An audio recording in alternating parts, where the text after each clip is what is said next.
దీని గురించి నాగవంశి ట్వీట్ చేసినట్టు, బన్నీవాసు మాట్లాడినట్టుగా అసలు ఏపీ ప్రభుత్వానికి, సినీ ఇండస్ట్రీకి ఇంత గ్యాప్ రావడానికి కారణం ఏంటి అంటారు? ఈ పరిస్థితి మారాలంటే ఏం చేస్తే బెటర్ అంటారు? చెప్పాను ఇప్పుడు ఒక సినిమాని డిస్ట్రిబ్యూషన్ హక్కుల్ని, అది సినిమా లేట్ అయింది. హరిహర వీరమల్లు 12 రిలీజు. ఏఎం రత్నం గారు ఒక లాంగ్ టైం సినిమా తీశారు. ఆ సినిమాని ఎలాగైనా సరే హక్కుల్ని తక్కువ రేట్లో పొందాలి.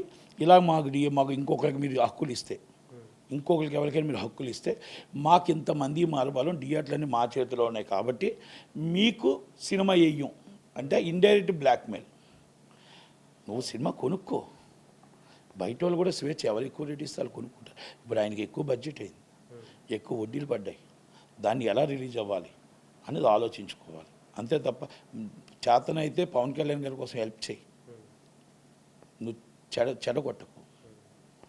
ఆయన మంచి చేశాడు మీకు, మీరు ఆయనకి చెడు చెయ్యొద్దు, అంతే కదా. అంతే. ఆ సినిమాని ఎవరు మైత్రి వాళ్ళు కొనుక్కోవచ్చు, లేకపోతే సితారా వాళ్ళు కొనుక్కోవచ్చు, లేదా మీరు కొనుక్కోండి రేట్ ఇచ్చి. సినిమాని మీరు మాకు ఇన్ని థియేటర్లు ఉన్నాయని బంద్, అసలు బంద్ దేనికి అవసరం? ఎవరు చెప్పారు బంద్? ఎందుకు బంద్? కానీ వాళ్ళే మళ్ళీ ప్రెస్ మీట్ పెట్టి మేము అట్లాంటి కాలే ఇవ్వలేదు అని చెప్తా ఉన్నారు. అంటే మీరందరూ మా 6 రోజులు సృష్టించారా?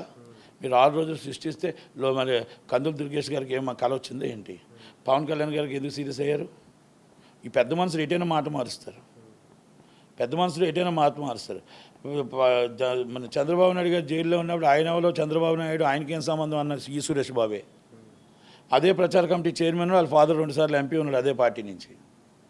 అంటే ఏ ఎండక గొడుగు పట్టే రకాలు కనుక మాట మార్చడంలో పెద్ద ఏమీ మనం అయ్యో అనుకో షాక్ అవ్వాల్సిన అవసరం ఏం లేదు. కనుక వాళ్ళ కోసం పవన్ కళ్యాణ్ గారికి తెలుసు, దుర్గేష్ గారికి తెలుసు, చంద్రబాబు నాయుడు గారికి తెలుసు, లోకేష్ గారికి తెలుసు, అందరికీ తెలుసు. రేవంత్ రెడ్డి గారికి తెలిసిన టైం దగ్గరికి వస్తుంది, ఇంకా తెలియలేదు, తెలుస్తుంది. తెలిసిన తర్వాత అప్పుడు ఉంటుంది. ఎందుకంటే రేవంత్ రెడ్డి గారు కూడా ఈ మధ్యన డైరెక్ట్గా వాళ్ళతో టోటల్గా మేము రెడ్డి మీరు రెడ్డి అనుకుంటున్నారు, కానీ ఏ రెడ్డి అయితే ఉన్నాడో ఆ రెడ్డి దెబ్బ పెడతాడు. అది కూడా ఆలోచించుకోవాలి. ఆయన ఆలోచించుకోకపోతే 100% ప్రాబ్లం అవుతుంది. ఎందుకంటే నిజమైన ఎగ్జిబ్యూటర్ని, డిస్ట్రిబ్యూటర్ని పిలిపించండి, అసోసియేషన్ పిలండి. ఇండివిజువల్గా మీ సొంతంగా మాట్లాడుకోండి, ఇండివిజువల్ పిలొద్దు.